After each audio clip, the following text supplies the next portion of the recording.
Hello and welcome. I'm Becky with Malvern Books, and we're very happy to be with you this evening for another installment of Austin Community College. Just one second here.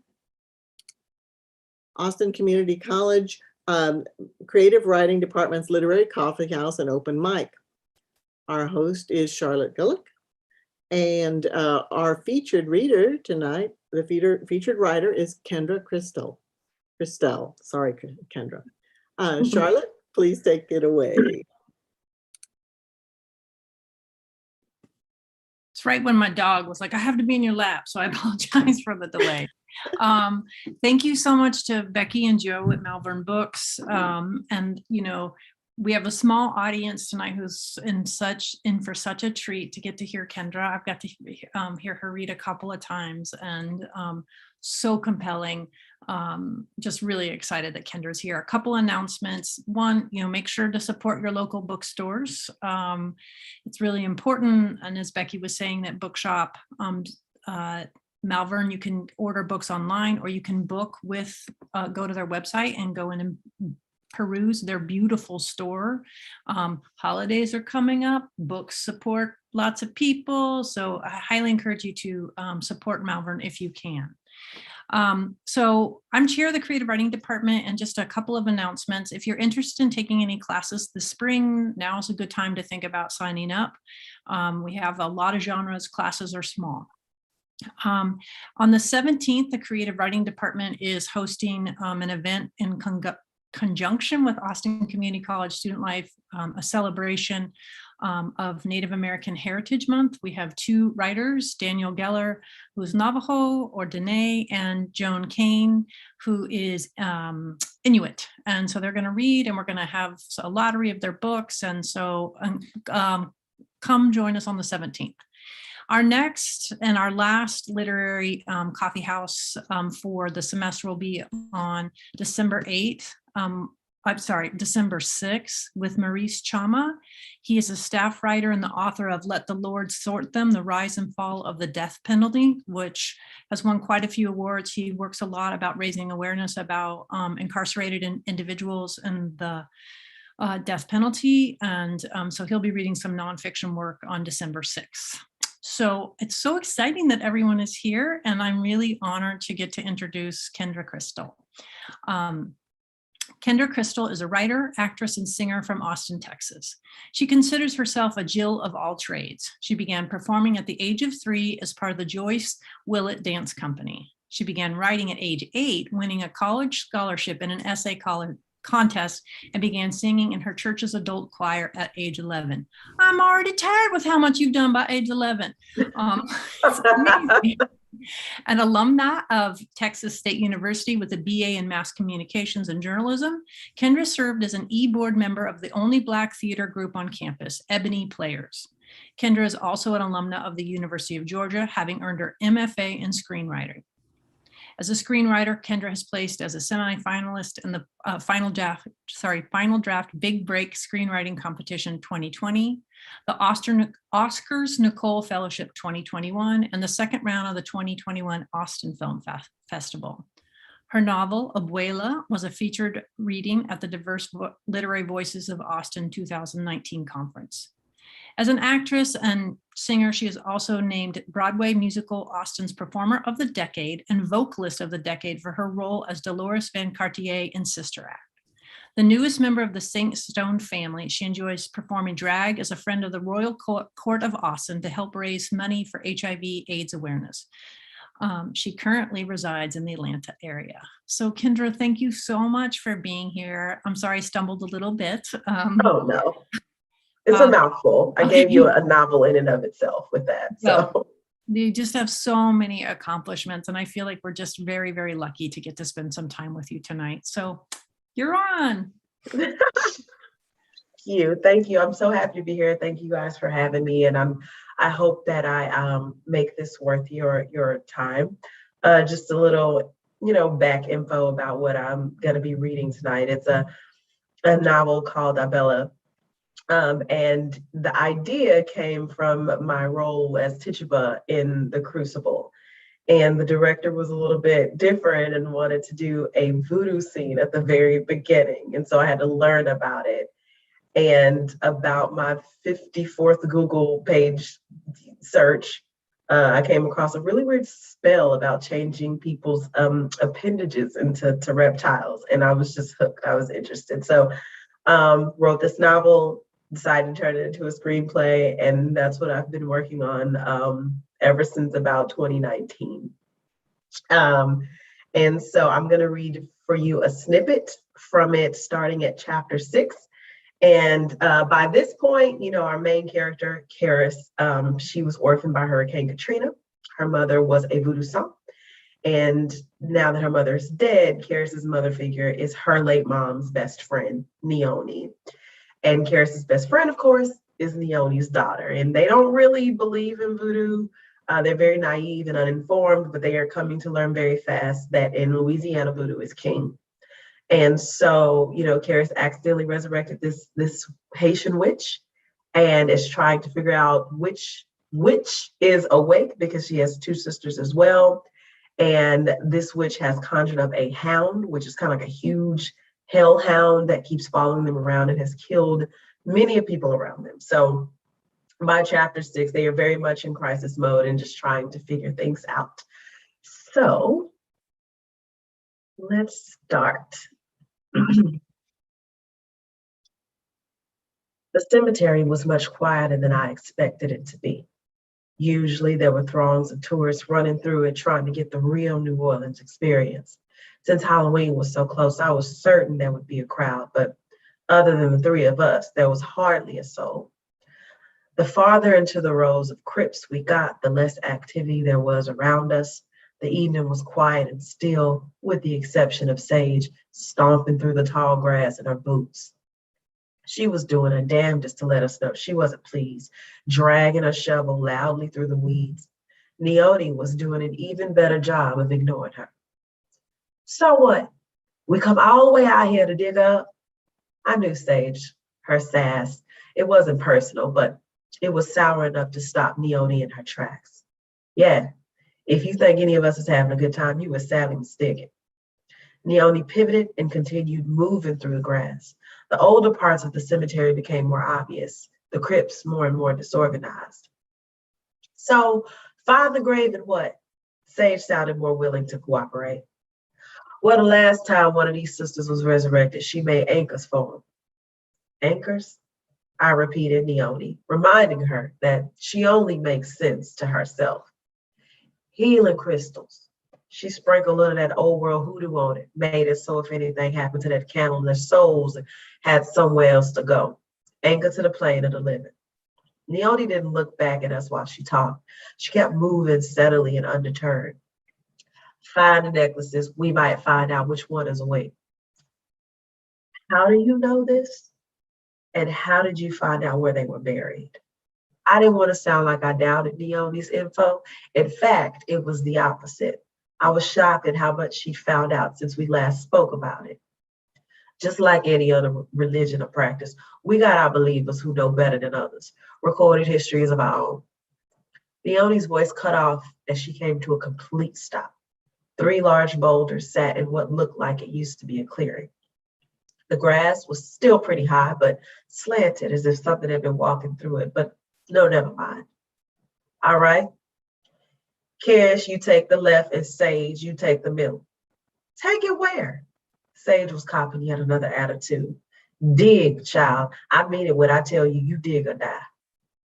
Neone moved quickly toward the grave and started her task. We followed behind, unwilling but compliant.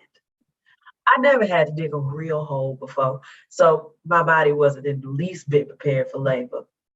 On top of all that, my shoulder was still a bit sore. Regardless, I needed to know who was behind all the bloodshed, just as bad as any of us.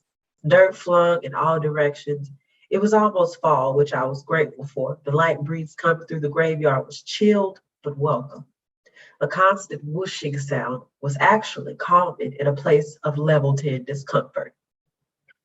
It was also a nice distraction from the text I'd been ignoring all day from Isaac. Sage was digging just as desperately, her small frame struggling to stay balanced on both feet. Leonie was the only one out of the three of us who seemed to be taking things in stride, which wasn't surprising at all. Knowing her, which is barely at all, she probably dug graves before. At least an hour passed before me and Sage heard our shovels clink against something hard in the ground. The sound immediately caught Leonie's attention. Get it out, Leonie barked. It's bugs all over this thing. Sage was adamant about avoiding the creatures that crawled at her feet. This wasn't a surprise to any of us, but it obviously didn't annoy Leonie any less.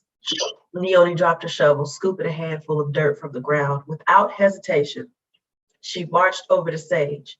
Leonie spoke into her fist full of dirt. She blew the dirt at Sage's feet. Bugs scattered and quickly disappeared. What'd you do? Sage sounded more intrigued. I soured the dirt, then multiplied it and blew it on the ground. Now please dig up the box. Me and Sage started clawing at the loose soil. I wasn't a fan of bugs either, but they didn't bother me nearly as much as the graveyard itself. The sooner we found whatever Leonie needed to see, the better. Me and Sage dug up 2 small metal chests, each about the size of a lunchbox. It was nothing more than rust that kept them sealed. I threw mine to the ground as hard as possible to open it, exposing a gold necklace. Save for a bit of dirt and cobwebs, it was surprisingly shiny to have been buried for decades. The chain was dainty and antique with a pearl-like stone hanging from it. What's in yours? Sage looked and sounded confused. A necklace with a carved A into the crystal? I handed the necklace to Leonie. Angeline. So it's not her that's awake. Sage, what's in yours? Leonie gave Sage an expectant look. Sage followed my lead, bashing her small keepsake box onto the ground until it cracked open. It's an N? Sage squinted, reading the engraved letter N on the crystal. Leonie's face washed with rueful recognition. She almost looked afraid. What's wrong? I asked, trying to snap Leonie out of whatever was happening in her head. That's Nadia's necklace. Leonie paused. That means Stephanie is awake. Okay, Sage asked, just as confused as I was. She the reason they all got burned alive. She was the only one Missy hated.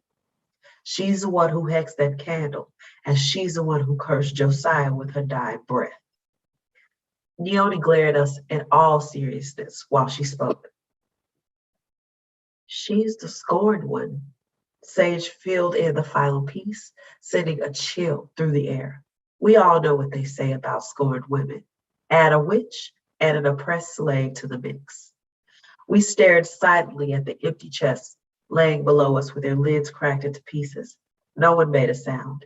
It hit me in a different way, actually, knowing that a 400-year-old witch had risen and wanted to kill me. Suddenly, a low growl floated through the silence, bringing me back to the present. Without having to turn completely around, I knew what it was. A chill ran down my spine from my head to my heels. Sage turned around immediately and screamed. As if she'd been expecting it, Leonie whipped around to confront the large, gruesome canine that was emerging from the grass. When I say so, run. Her voice was low and calm. I'm not leaving you here, Mama, Sage whispered. Karis, on my say-so, go to the car, lock the door, start it up. Do you understand? I contemplated Leonie's request, knowing I didn't really have a choice. I glanced at Sage, shooting her an apologetic look before agreeing to do what Leonie asked me to do. Yes, ma'am, I whispered. We can't leave. Sage spoke in a screaming whisper. Girl, if you don't start trusting me, you're gonna die.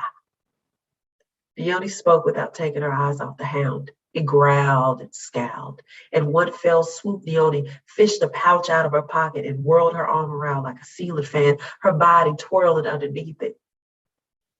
They didn't tell us to attack, She spoke in a thunderous tone as dust flew from her hand, making a barrier between us and the hound. Run! The hound gagged, nearly collapsed into the ground, coughing up blood. I grabbed Sage's arm as firmly as I could and bolted towards the car. The tall grass slapped me in the face, but I didn't care. Sage followed close behind, half crying, half panting. For what felt like an eternity, I wasn't even actually sure I was running in the right direction until Naomi's Jeep came into view. I dashed toward the back seat, praying harder than ever before that the door was unlocked. It was. Sage jumped through the passenger window so vehemently she almost came out the other side. She started the engine as I slammed the back door and locked it behind me. We both sat, panting and terrified, staring out the window in the direction of the hell we just escaped. Come on, please, come on. Sage pleaded under her breath. It was the longest few seconds I'd lived, hoping to see Naomi. I could only imagine what it was doing to Sage. The tall grass stayed still in the distance. Not even the wind dared to move it this time. The air was still. The moon seemed even brighter, as if to illuminate the fact that no one was there. Naomi wasn't there. My eyes started to tear up to the sound of Sage's inaudible sibilance. My heart sank to my sour stomach as loss overtook me. After an eternity, the weeds started to jostle and shake. Seconds later, Naomi and her locks came flying through him like a bat out of hell. Her skirt and her shirt were splattered with blood that I hoped to high hell wasn't her own. Her brows furrowed as she pushed forward, running faster than I'd ever seen her. Mother, come on, please! Sage cheered through her tears. I felt gladness seeing Naomi's reddened face until I was reminded of the ball of fur chasing behind her. Even still, Naomi Sandstone's face didn't hold one bit of fear. She was only a few feet from us when it lunged for her. Without warning, Sage opened the door and sprang out of the passenger side. She tucked and rolled into the ground, scooping a handful of dirt in rotation. Abela! Sage yelled, flinging the dirt into the creature's eyes, bringing it crashing to the ground behind Naomi. A shrieking howl escaped its throat. It lay motionless while Naomi pushed Sage back towards the car. Naomi's feet skidded around the car to the driver's side. Sage pulled the door shut with all her might, while Naomi, her wheels peeled away. Within seconds, we were speeding out of the front gates of the graveyard. We were halfway to Naomi's house before anybody said anything. Y'all all right? Naomi's voice was back to its normal calmness. It floated over the graininess of the wheels grinding on the road. It's a lot of blood on your shirt. I felt it necessary to point out the obvious. It ain't mine. Are we okay? What about you? Sage, on the other hand, still sounded somewhat frantic. I could relate. I felt more fear at that mere thought of seeing Naomi killed than I did when I realized my own mother was gone. I knew I'd make it. There was a pause in the air before Naomi continued. Sage, what you did, you saved my life. You can't do it again, you understand? Why is it suddenly not okay for me to do what you do? You spent most of our lives trying to make us believe in voodoo. Sage's tone was challenging. Believe in it, yes, but you can't practice. You hear me? It ain't safe. You draw attention to yourself that way. Naomi spoke, eyes oscillating wildly between Sage and the road. There was a beat of silence as Sage relaxed, turning her attention to the window. The air was thick and hardly breathable. After a few seconds, she took a breath, relaxing before responding to Naomi. I die when you die. Sage didn't even bother looking at her mother, her voice now eerily despondent. The rest of the ride was silent, feeling much longer than it did before. When we got back to Naomi's, I was surprised Sage and I were allowed to leave the house without her protesting. Usually, Naomi preferred to have Sage close to her when weird things like this happened, but she said nothing. I doubted she could have forced Sage to stay anyway. It started to seem more and more that Sage was way past the point of being told what to do.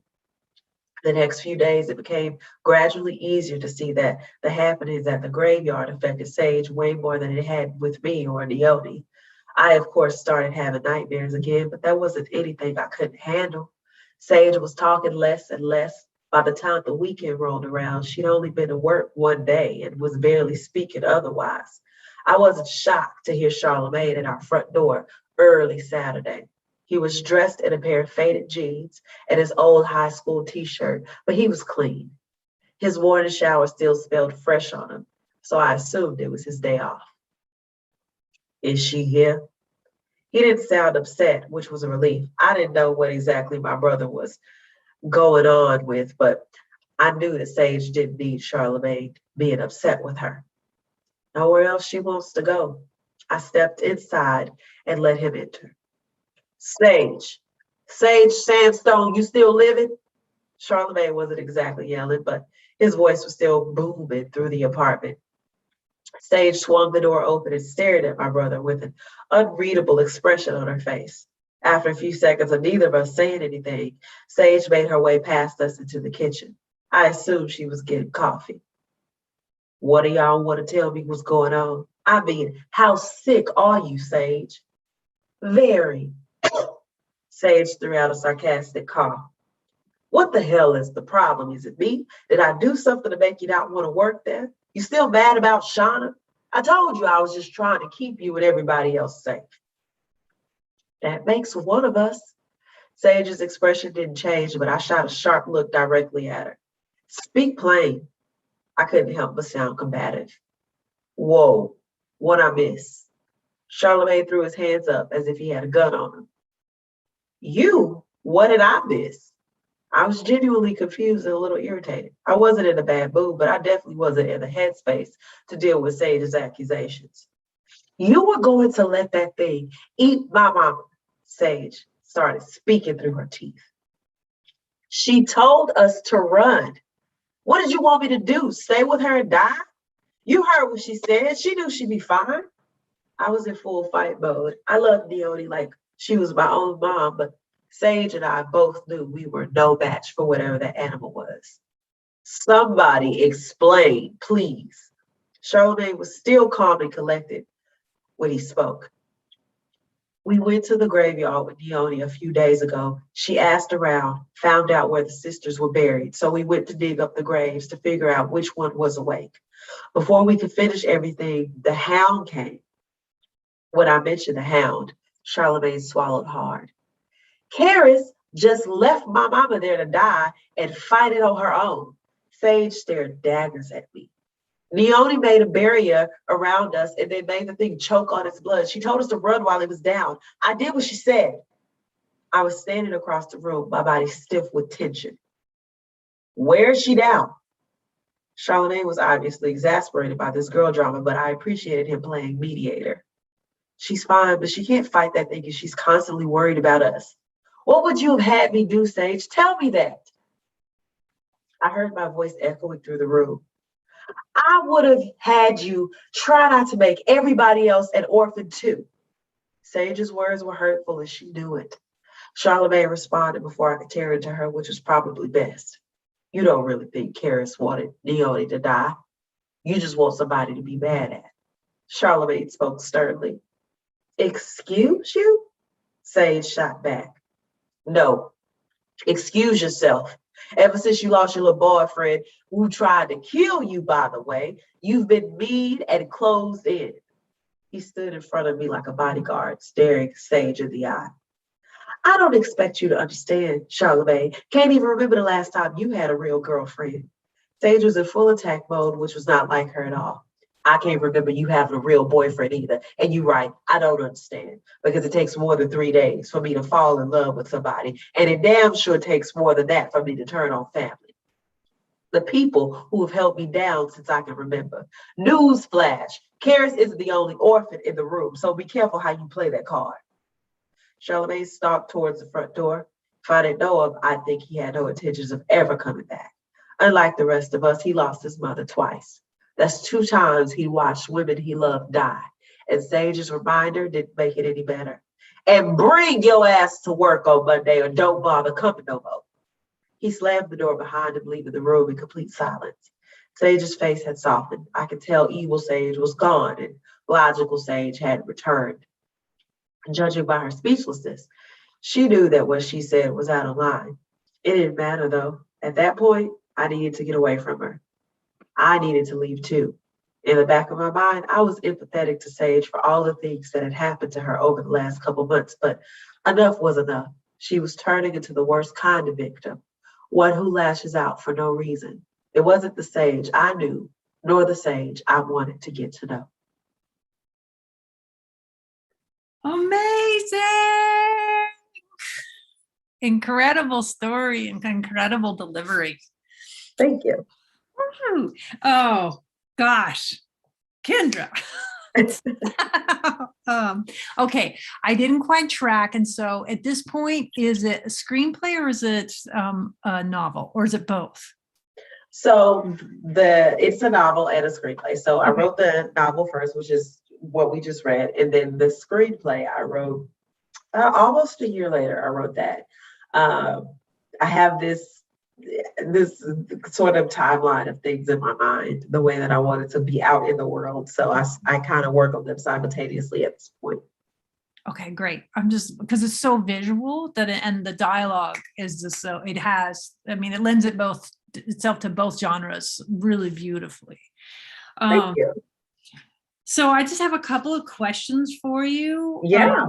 When the line, that's Nadia's necklace. I don't know the whole story, but the way you read it, and I could feel like how you had threaded all this tension up to that point. And I just was like, oh, turning point is happening right now. Like, I really feel that. And as a fellow writer, it's really instructive to hear a piece that like you understand and the reader understands, or the viewer, like there's so much weight in that one line. It just, so good.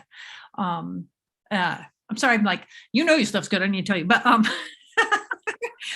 love to hear it. Yeah, it's amazing. Oh, so many questions. Oh, I love the line, girl, if you don't start trusting me, you're gonna die. Like, I love how characters get torn with loyalty and survival. Just what's encapsulated in that line of dialogue. It's just so dynamite. And how fascinating that they are supposed to believe in it but not practice it. Yeah. Amazing. Do you want to say anything about that choice or that tension for those characters, or are you comfortable talking about that a little bit more? Yeah. So the thing is, I'm very fascinated by the idea of religion. My experiences growing up in church haven't made me that way. So I've even being a Christian, I am very fascinated with other religions. And being a Black woman, of course, spirituality began for us with hoodoo and voodoo. So I really wanted to dive into that and kind of see how those things are different and the same. And how growing up in any religion can affect a person. And this is a situation where Karis's mom and Leonie, who is Sage's mom, practice because they come from a line of it. It's just, there was no other choice. What do you mean you're not going to? And they didn't want that for their daughters. And so what we don't know at this point, but we'll find out, is that Leonie is actually in hiding. That's why she never told Sage who her father is. As far as Sage knows, they don't have any other family. They live in a small town in Acadiana. Like, Leonie's very secretive. And she doesn't want Sage to draw attention to herself because Leonie is hiding from her own mother.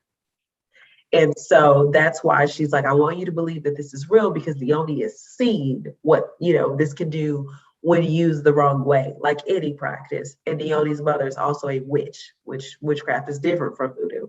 And so she's telling, Sage, you don't need to practice this. You'll draw too much attention, but you believe it is real because it is.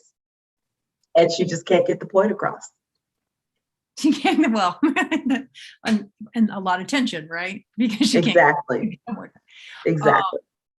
So I think that I'm projecting here. So, but like you said, you are Christian, and then you're writing about voodoo. Does that create any tension within you? I think that's my own upbringing, being like, what? She's writing about, so you said you're interested in the similarities and kind of the overlay of that, but are you comfortable talking about that a little bit? Yeah. So it doesn't create any tension in me at all. It doesn't make me second guess, my beliefs or anything like that. When I first got the idea to write this, I had pitched it to my mom, And my mom is a hardcore lover of Jesus. And but she's always been one of those people she can meet you wherever you are. Mm. So she gave me her honest opinion and she loved it.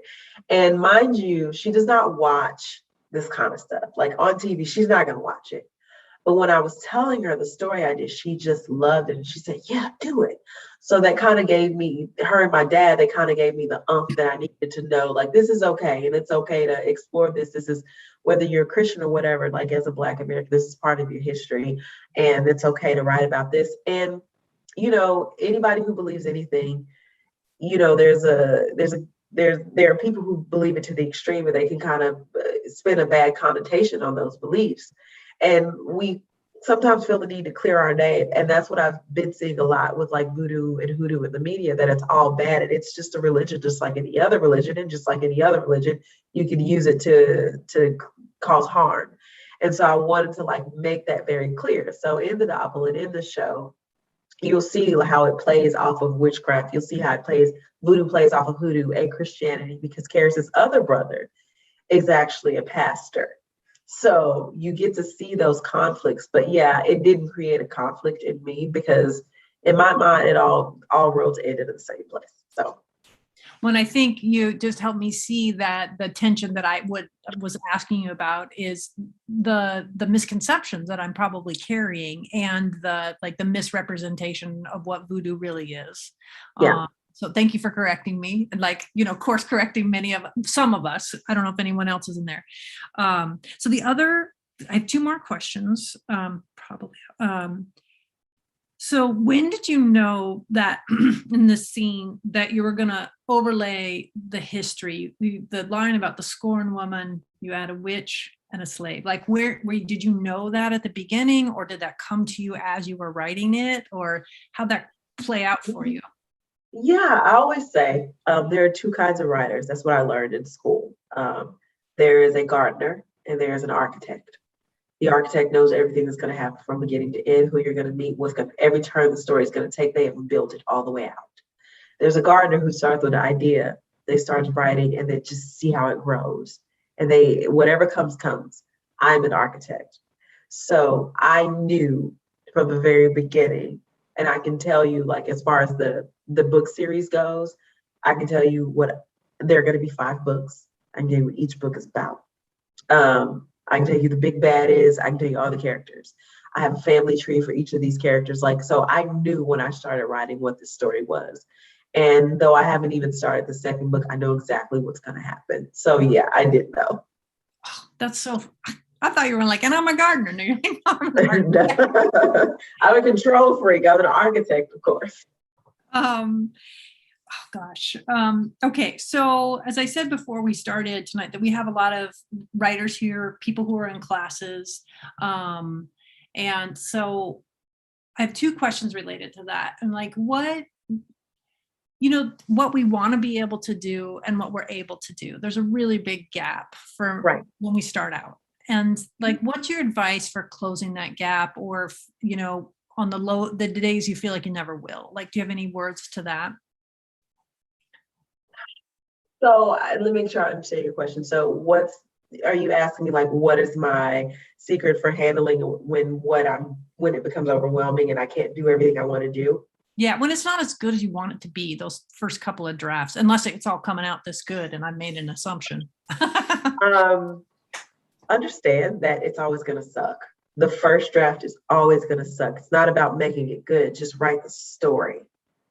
That's all you need to do. Get it on the paper, go back, and then fix it. Doesn't need to be good. No one's expecting it to be good. Write the trash and then recycle it. Like you can't beat yourself up with draft 1.